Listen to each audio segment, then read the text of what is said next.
السلام علیکم۔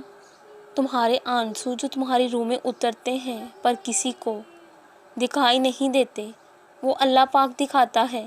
وہ تمہاری تکلیف سے بے خبر نہیں ہے، تم نہیں جانتے، لیکن وہ تمہاری حفاظت کیے ہوئے ہے۔ ہر طوفان بربادی لے کر نہیں آتا۔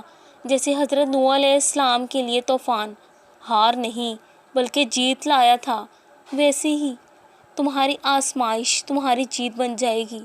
آغاز میں چوٹ ہے تو اختتام میں شفا بن جائے گی۔ وہ تمہیں ایسے نوازے گا کہ نمازوں میں تمہارے گننے والے آنسو اللہ پاک جی کی رحمت پر حیران رہ جائیں گے۔ میں کیوں مایوس ہوں؟ میرے پاس تو وہ اللہ ہے جس کے ایک اشارے پہ پہاڑ پگھل سکتا ہے اور موم پتھر بن سکتا ہے۔ وہ نصیب بنا بھی سکتا ہے اور مقدر کو بدل بھی سکتا ہے۔